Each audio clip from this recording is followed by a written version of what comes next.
സൗഖ്യം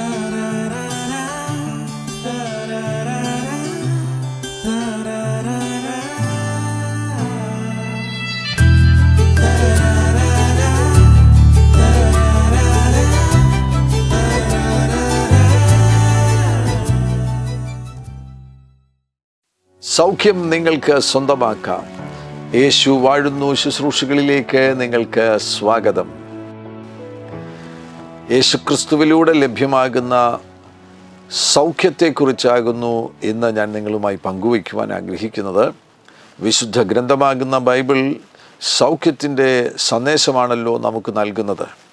യേശുവിലൂടെ ആത്മാവിന് സൗഖ്യം ലഭിക്കുന്നു. യേശുവിലൂടെ നമ്മുടെ പ്രാണന് സൗഖ്യം ലഭിക്കുന്നു. യേശുവിലൂടെ നമ്മുടെ ശരീരത്തിന് സൗഖ്യം ലഭിക്കുന്നു. ശാരീരിക സൗഖ്യത്തിലാണ് ശ്രദ്ധ കേന്ദ്രീകരിക്കുവാൻ ആഗ്രഹിക്കുന്നത്. കർത്താവാകുന്ന യേശു ക്രിസ്തുവിനെ രക്ഷകനും കർത്താവുമായി സ്വീകരിച്ചിരിക്കുന്ന ഒരു ദൈവപൈതലിൽ പരിശുദ്ധാത്മാവ് വസിക്കുന്നു. ദൈവത്തിൻ്റെ വചനത്താൽ ആ ദൈവമകൾക്ക് സൗഖ്യം സ്വീകരിക്കുവാൻ കഴിയും. ശാരീരിക സൗഖ്യം സ്വീകരിക്കുവാൻ കഴിയും. യേശുവുമായി ബന്ധമില്ലാത്ത ഒരു വ്യക്തി യേശുവിലേക്ക് അടുത്തു വരുമ്പോൾ ദൈവരാജ്യ പ്രവേശനത്തിന് വേണ്ടി യേശു ചെയ്യുന്ന അത്ഭുതങ്ങളുണ്ട്. അതിൽ നിന്ന് ചില സന്ദർഭങ്ങളിൽ വ്യത്യസ്തമായിരിക്കും ക്രിസ്തുവിൽ വളർന്നുകൊണ്ടിരിക്കുന്ന ഒരു ദൈവപൈതലിൽ യേശു പ്രവർത്തിക്കുന്നത്. അതിന് യേശു ഉപയോഗിക്കുന്നത് അവിടുത്തെ വചനമാണ്. അവിടുത്തെ വചനത്തിലൂടെയുള്ള സൗഖ്യം, തിരുവചനത്തിലൂടെയുള്ള സൗഖ്യം, വിശുദ്ധ ഗ്രന്ഥമാകുന്ന ബൈബിളിലെ വചനങ്ങളിലൂടെയുള്ള സൗഖ്യം വിശ്വാസത്താൽ സ്വീകരിക്കുവാൻ കഴിയും. മത്തായിയുടെ സുവിശേഷം 24-ാമത്തെ അധ്യായം 35-ാമത്തെ വാക്യത്തിൽ യേശു ഇങ്ങനെ പറയുന്നുണ്ട്: ആകാശവും ഭൂമിയും ഒഴിഞ്ഞു പോകും, എൻ്റെ വചനങ്ങളോ ഒഴിഞ്ഞു പോകുകയില്ല. Heaven and earth will pass away, but my words will by no means pass away. യേശു പറഞ്ഞ കാര്യമാണിത്. ആകാശവും ഭൂമിയും ഒഴിഞ്ഞു പോകും, എന്നാൽ എൻ്റെ വചനങ്ങൾ ഒഴിഞ്ഞു പോകുകയില്ല എന്ന്, മാറിപ്പോകുകയില്ല എന്ന്, നീങ്ങിപ്പോകുകയില്ല എന്ന്. അവിടുത്തെ വചനം എന്നുമെന്നേക്കും നിലനിൽക്കുമെന്ന് യേശു തന്നെ പറഞ്ഞിരിക്കുന്നു. ആ വചനം പറയുന്നത്, യേശുവിൻ്റെ വചനം, അത് സത്യമാകുന്നു, മാറ്റമില്ലാത്തതാകുന്നു. അനന്ത ഭൂതകാല നിത്യത മുതൽ മാറ്റമില്ലാത്ത വചനം. ഇന്ന് ആ വചനം മാറുകയില്ല. അനന്ത ഭാവികാല നിത്യതയിലും ആ വചനത്തിന് യാതൊരു മാറ്റവുമില്ല. അതാണ് യേശു പറഞ്ഞത്, ആകാശവും ഭൂമിയും ഒഴിഞ്ഞു പോകും, എങ്കിലും എൻ്റെ വചനങ്ങൾ മാറാത്ത വചനങ്ങളാകുന്നു, മാറ്റമില്ലാത്ത വചനങ്ങളാകുന്നു. ആ വചനത്തിലൂടെ, ശക്തിയേറിയ ദൈവവചനത്തിലൂടെ ശാരീരിക സൗഖ്യങ്ങൾ ഇന്ന് ഈ കാലഘട്ടത്തിൽ ശാരീരിക സൗഖ്യങ്ങൾ ദൈവവചനത്തിലൂടെ സാധ്യമാകുന്നു. ദൈവവചനത്തിൻ്റെ മറ്റൊരു പ്രത്യേകത ശ്രദ്ധിക്കുക. യെശയ്യാപ്രവാചകൻ്റെ പുസ്തകം അതിൻ്റെ 55-ാമത്തെ അധ്യായത്തിലേക്ക് പോകുമ്പോൾ 10-11 വാക്യങ്ങൾ ശ്രദ്ധിക്കുക. ഒരു സമാന്തരത്തിലൂടെ വചനത്തിൻ്റെ ശക്തി അവിടെ വെളിപ്പെടുന്നു. മഴയും ഹിമവും ആകാശത്തു നിന്ന് പെയ്യുകയും അവിടേക്ക് മടങ്ങാതെ വിതപ്പാൻ വിത്തും തിന്മാൻ ആഹാരവും നൽകത്തക്കവണ്ണം ഭൂമിയെ നനച്ച് ഫലവത്താക്കി വിളയിക്കുന്നത് പോലെ. മഴ ഭൂമിയിലേക്ക് പെയ്യുന്ന സന്ദർഭത്തിൽ മഴ ഈ ഭൂമിയിൽ നിന്നും മടങ്ങിപ്പോവുകയില്ല. ഈ ഭൂമിയിലേക്ക് വന്നിരിക്കുന്നത് ഈ ഭൂമിയെ നനച്ചതിന് ശേഷം വിത്ത് വിതയ്ക്കുമ്പോൾ ആ വിത്ത് ഫലം കൊടുക്കണം. അതിന് കാരണമാകുന്ന നിലയിൽ ഭൂമിയെ ഫലവത്താക്കുവാൻ വേണ്ടിയാണ് മഴ ഈ ഭൂമിയിലേക്ക് വരുന്നത്, മഞ്ഞ്, ഹിമം ഈ ഭൂമിയിലേക്ക് വരുന്നത്. അതേപോലെ തന്നെയാണ് 11-ാം വാക്യത്തിൽ കാണാൻ കഴിയുന്നു, എൻ്റെ വായിൽ നിന്ന് പുറപ്പെടുന്ന എൻ്റെ വചനമായിരിക്കും. അത് വെറുതെ എൻ്റെ അടുക്കിലേക്ക് മടങ്ങി വരാതെ എനിക്കിഷ്ടമുള്ളത് നിവർത്തിക്കുകയും ഞാൻ അയച്ച കാര്യം സാധിപ്പിക്കുകയും ചെയ്യും. വചനത്തിൻ്റെ പ്രത്യേകത ശ്രദ്ധിച്ചോ. എനിക്കിഷ്ടമുള്ളത് നിവർത്തിക്കുകയും, ദൈവത്തിന് ഇഷ്ടമുള്ളത് നിവർത്തിക്കുകയും ഞാൻ അയച്ച കാര്യം സാധിപ്പിക്കുകയും ചെയ്യും. നിങ്ങൾക്കൊരു റേമ വേർഡ് ദൈവത്തിൻ്റെ വചനത്തിൽ നിന്ന് ലഭിക്കുന്നു. പരിശുദ്ധാത്മാവ് നിങ്ങളോട് സംസാരിച്ചു. വചനത്തിലൂടെ പരിശുദ്ധാത്മാവ് നിങ്ങൾക്കൊരു ദൂത് നൽകി. ആ ദൂതിൻ്റെ പ്രത്യേകതയാണ്, ആ വചനത്തിൻ്റെ പ്രത്യേകതയാണ്. ആ വചനത്തെക്കുറിച്ച് പറയുന്നത്, വെറുതെ എൻ്റെ അടുക്കിലേക്ക് മടങ്ങി വരാതെ എനിക്കിഷ്ടമുള്ളത് നിവർത്തിക്കുകയും ഞാൻ അയച്ച കാര്യം സാധിപ്പിക്കുകയും ചെയ്യും. ഈ കഴിഞ്ഞ ദിവസം എനിക്ക് ഒരു സഹോദരിയുടെ സാക്ഷ്യം കേൾക്കുവാൻ കഴിഞ്ഞു. അവർക്ക് ക്യാൻസർ 4th സ്റ്റേജ് ആയിരുന്നു. മരണകരമാകുന്ന നിലയിൽ രക്ഷപ്പെടുമോ എന്ന് സംശയിക്കുന്ന നിലവാരത്തിൽ രോഗബാധിതയായി തീർന്ന ഒരു യൗവനക്കാരത്തിയാണ്. തൻ്റെ ഭർത്താവ് ജോലിയോടൊന്നിച്ച് തന്നെ കർത്താവിൻ്റെ വേലയും ചെയ്തുകൊണ്ടിരുന്നു.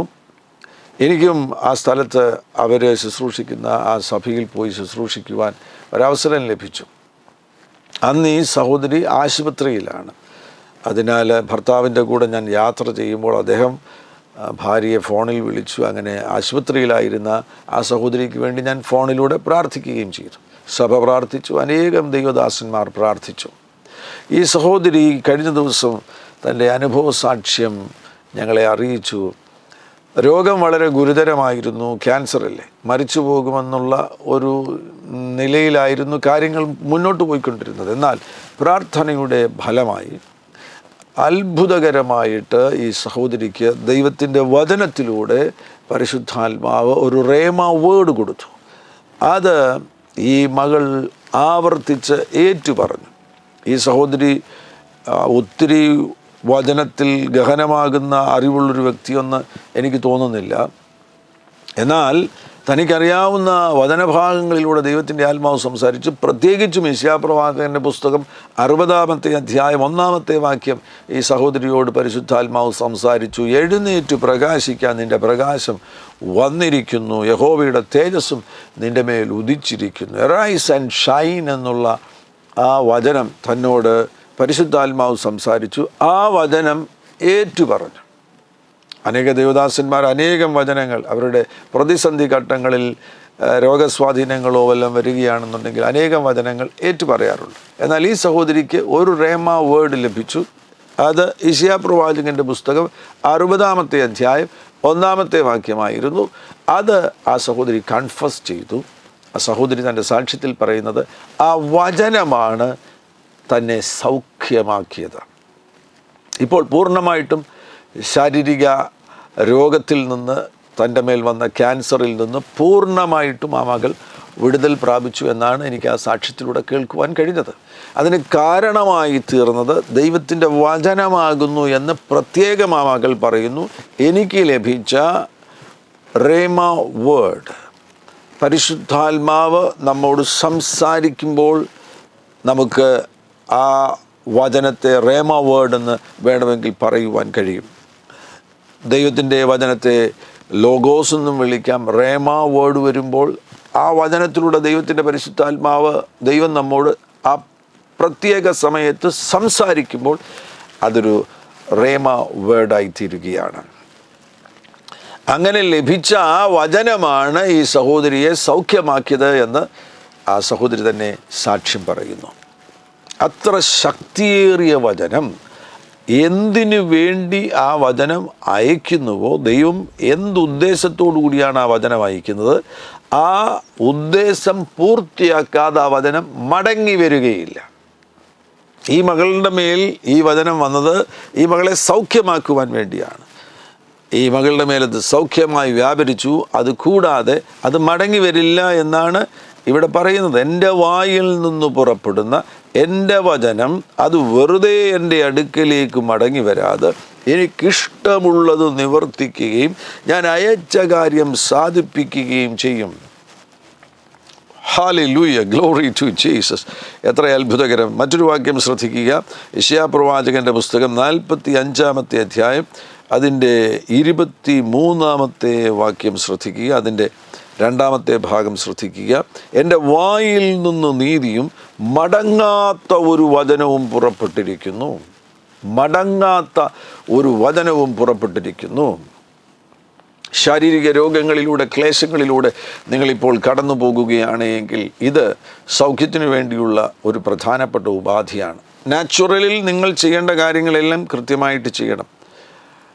അതോടൊന്നിച്ച് തന്നെ സ്പിരിച്വലായിട്ട് ദൈവം നിങ്ങൾക്ക് വേണ്ടി പ്രവർത്തിക്കുവാൻ സന്നദ്ധനാകുന്നു. ശാരീരിക ആരോഗ്യം തന്നെ നിലനിർത്തുവാൻ വേണ്ടി രോഗസൗഖ്യം മാത്രമല്ല, സൗഖ്യത്തിലും ആരോഗ്യത്തിലും തുടരുവാനൊരു വ്യക്തി ആഗ്രഹിക്കുന്നുവെങ്കിൽ, രോഗങ്ങളെ നിഷേധിച്ച് രോഗങ്ങളെ ശരീരത്തിൽ പ്രവേശിപ്പിക്കാതെ ആരോഗ്യത്തിൽ ജീവിക്കുവാൻ നിങ്ങൾ ആഗ്രഹിക്കുന്നു എങ്കിൽ അതിന് ഏറ്റവും നല്ല മരുന്നാകുന്നു, ഏറ്റവും നല്ല ഫുഡ് സപ്ലിമെൻ്റ് ആകുന്നു വേർഡ് ഓഫ് ഗാഡ്, ദൈവത്തിൻ്റെ വചനം. എൻ്റെ വായിൽ നിന്നും നീതിയും മടങ്ങാത്ത ഒരു വചനവും പുറപ്പെട്ടിരിക്കുന്നു.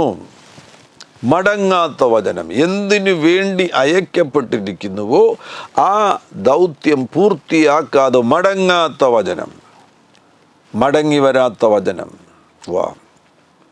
യിരെമ്യാ പ്രവാചകൻ്റെ പുസ്തകം 1-ാമത്തെ അധ്യായം അതിൻ്റെ 12-ാമത്തെ വാക്യത്തിൽ നമുക്ക് കാണാൻ കഴിയുന്നുണ്ട്. അതിൻ്റെ 2-ാം ഭാഗത്ത്, എൻ്റെ വചനം നിവർത്തിക്കേണ്ടതിന് ഞാൻ ജാഗരിച്ചു കൊള്ളും എന്ന് യഹോവയാകുന്ന കർത്താവ് അരുളി ചെയ്യുന്നു. എൻ്റെ വചനം നിവർത്തിക്കേണ്ടതിന് ഞാൻ ജാഗരിച്ചു കൊള്ളും. വചനം അയച്ചത് ദൈവമാണെന്നുണ്ടെങ്കിൽ ആ വചനം നടപ്പിലാക്കുവാൻ വേണ്ടി ദൈവം സന്നദ്ധനാകും. അതിനകത്ത് യാതൊരു വിട്ടുവീഴ്ചയുമില്ല. അയച്ച വചനം നടപ്പിലാക്കാതിരിക്കുകയില്ല ദൈവം. ഇംഗ്ലീഷിൽ ആ ഭാഗം വായിക്കുമ്പോൾ ജെറമായ ചാപ്റ്റർ 1:12 അവിടെ നമുക്ക് കാണാൻ കഴിയുന്നുണ്ട്. For I am ready to perform my word. For I am ready to perform my word. ഞാൻ എൻ്റെ വചനം നടപ്പിലാക്കും. I am ready to perform my word. അവിടുന്ന് പുറപ്പെടുവിക്കുന്ന ആ വചനം അവിടുന്ന് നടപ്പിലാക്കുമെന്ന് ഉറപ്പു നൽകുന്നതിനാൽ വചനത്തിലേക്ക് ശ്രദ്ധ തിരിക്കുക. വചനത്തിലേക്ക് ശ്രദ്ധ തിരിക്കുകയാണ് എങ്കിൽ അത്ഭുതം സംഭവിക്കുവാൻ പോകുന്നു. രോഗം നിങ്ങളുടെ ശരീരം വിട്ടുപോകും. വചനത്തിന് അത്രമാത്രം ശക്തിയുണ്ട്. വചനം ദൈവമാകുന്നു, ദൈവം വചനമാകുന്നു. ആവർത്തിച്ച് ഞാൻ പറയുന്നൊരു കാര്യമാണ്, നിങ്ങളുടെ പക്കലിരിക്കുന്ന ബൈബിളിലെ അക്ഷരങ്ങൾ അത് കേവലം ഒരു സാഹിത്യ പുസ്തകത്തിലെ അക്ഷരങ്ങൾ പോലെയല്ല, അത് ദൈവത്തിൻ്റെ വചനമാകുന്നു. ദൈവത്തിൻ്റെ വചനമാകുന്നുവെങ്കിൽ വചനം ദൈവമാകുന്നു. യോഹന്നാൻ്റെ സുവിശേഷം 1-ാമത്തെ അധ്യായം 1 മുതലുള്ള വാക്യങ്ങളിൽ അത് വ്യക്തമാകുന്നു. വചനം ദൈവമാകുന്നു, ദൈവം വചനമാകുന്നു. അങ്ങനെയെങ്കിൽ ഇനി പറ, വചനത്തിന് എന്തൊക്കെ ചെയ്യുവാൻ കഴിയും? ദൈവത്തിന് എന്തൊക്കെ ചെയ്യുവാൻ കഴിയുമോ അതെല്ലാം വചനത്തിന് ചെയ്യുവാൻ കഴിയും. വചനം ദൈവമാകുന്നു, ദൈവം വചനമാകുന്നു. ദൈവത്തിന് എന്തൊക്കെ ചെയ്യുവാൻ കഴിയുമോ അതെല്ലാം വചനത്തിന് ചെയ്യുവാൻ കഴിയും.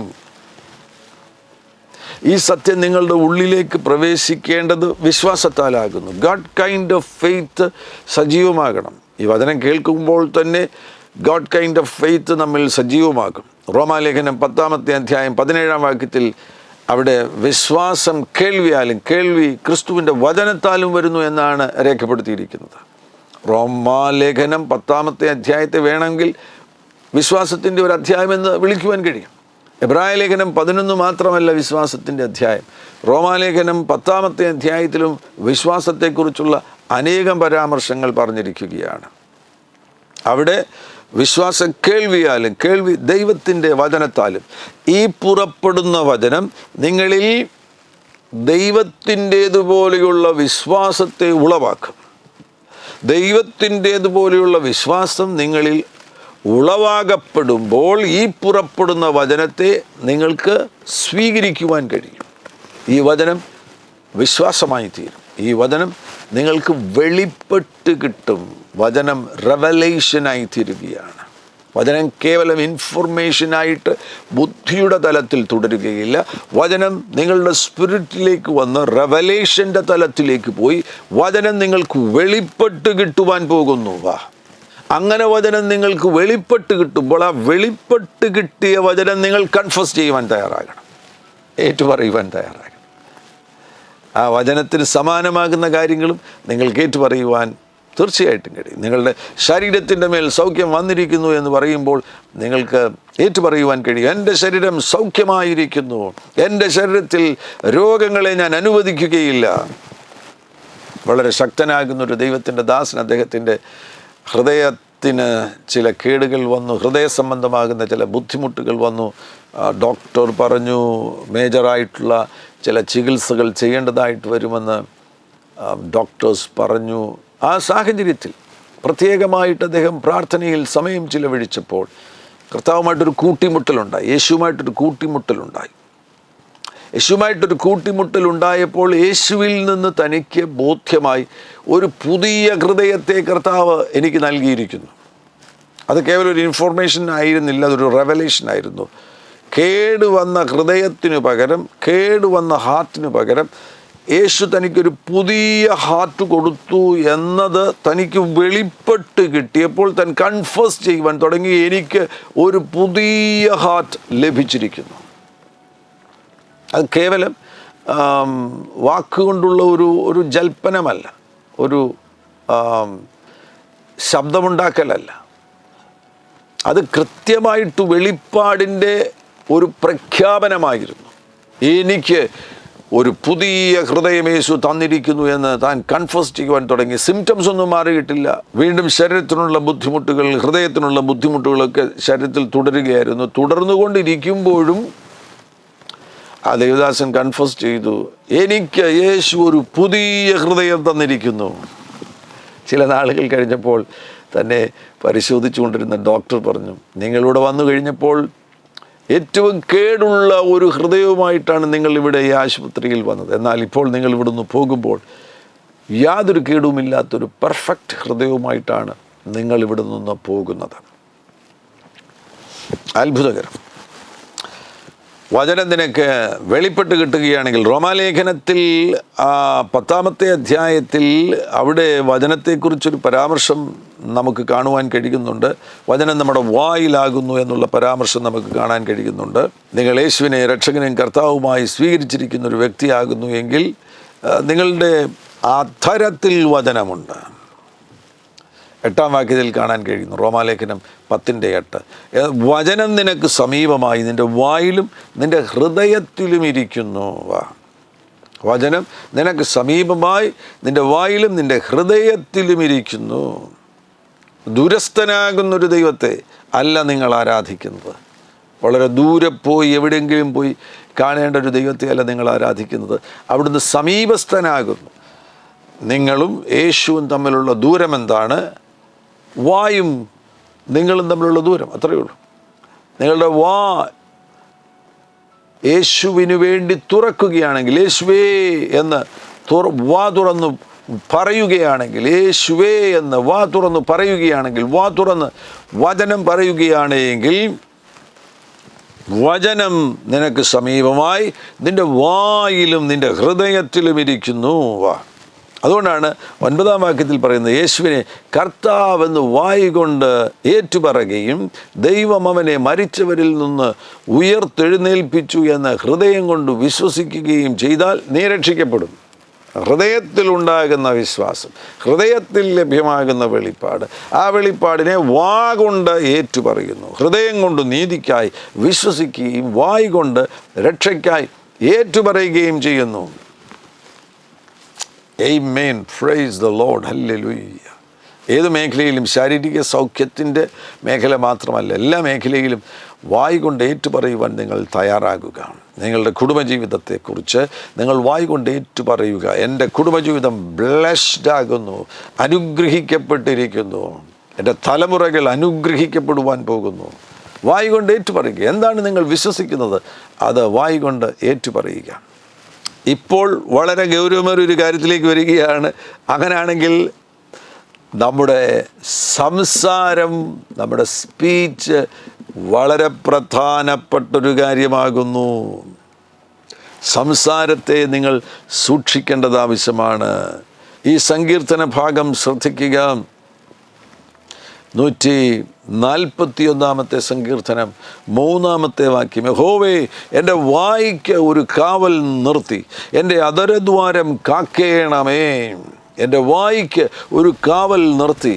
എല്ലാവരും പ്രാർത്ഥിക്കേണ്ട പ്രാർത്ഥനയാണ്.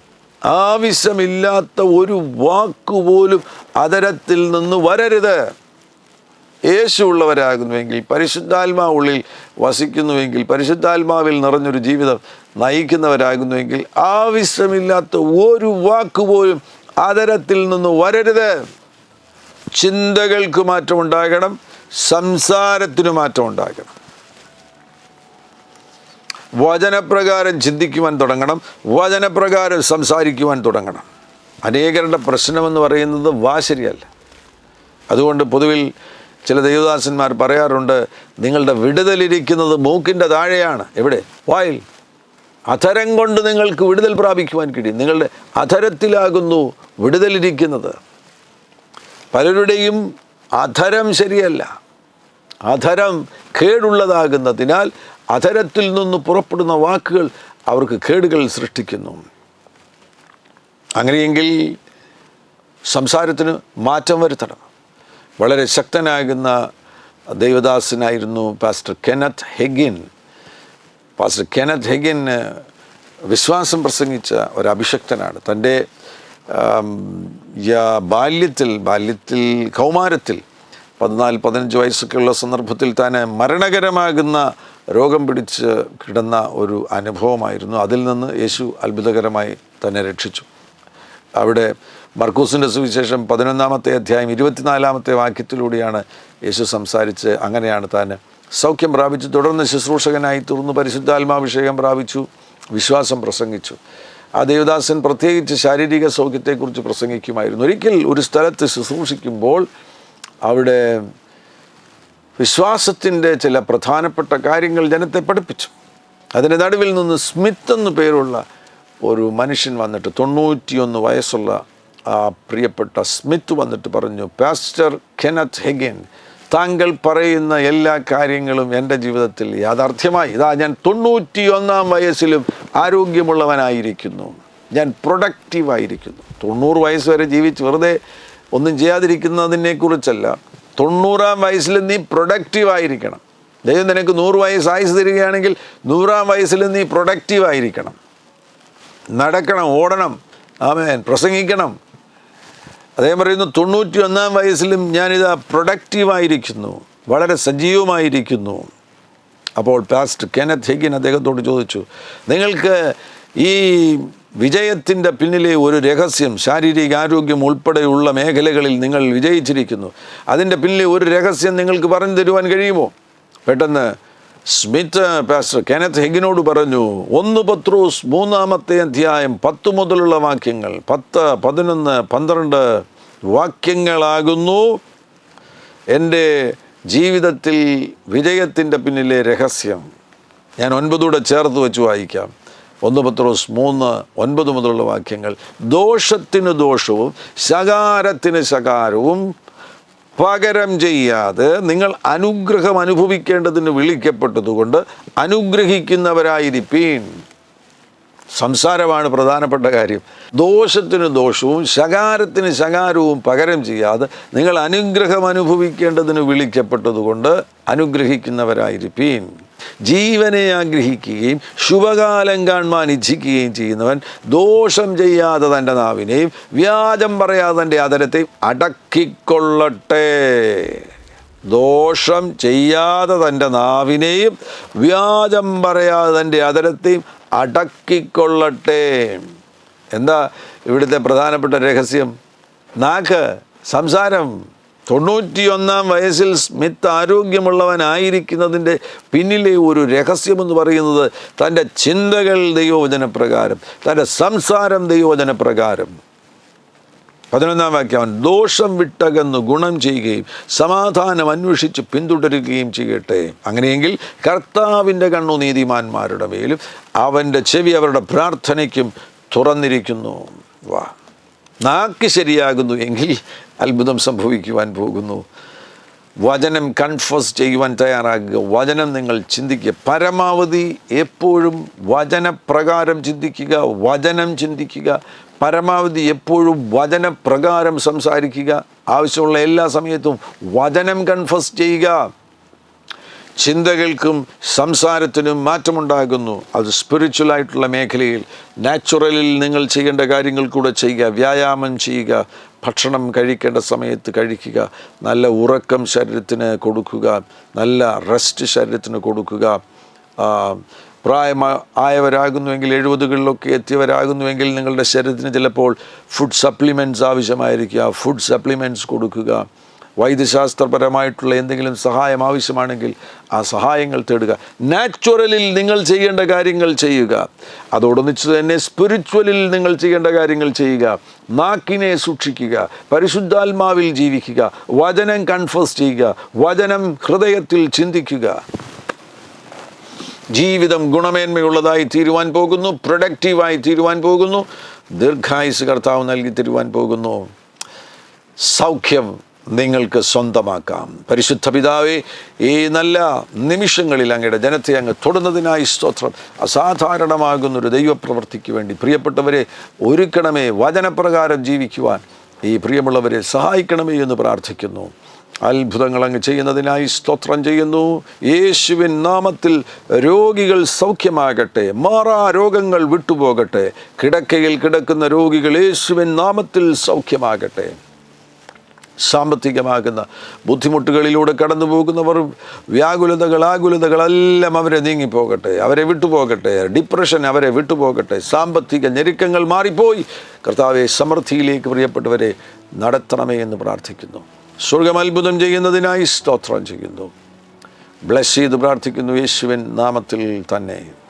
ആമേൻ. എല്ലാ പ്രഭാതത്തിലും വാട്സാപ്പിലൂടെ ഒരു ചെറിയ സന്ദേശം അയച്ചു കൊടുക്കുന്നുണ്ട്. ലഭിക്കണമെന്ന് ആഗ്രഹമുള്ളവർ സ്ക്രീനിൽ കാണുന്ന നമ്പറിൽ ഒരു സന്ദേശം അയയ്ക്കുക. ജീസസ് റെയിൻസ് റേഡിയോ ഇതുവരെ നിങ്ങൾ ഡൗൺലോഡ് ചെയ്തിട്ടില്ല എങ്കിൽ പ്ലേ സ്റ്റോറിലേക്ക് പോവുക, ആപ്പ് സ്റ്റോറിലേക്ക് പോവുക, ജീസസ് റെയിൻസ് റേഡിയോ എന്ന് ടൈപ്പ് ചെയ്യുക.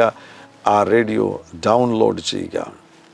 എല്ലാ പ്രഭാതത്തിലും 4 AM ടങ്സ് പ്രയറുണ്ട്. ഈ മീറ്റിംഗ് ID ഉപയോഗിച്ച് ടങ്സ് പ്രയറിൽ പ്രവേശിക്കുക.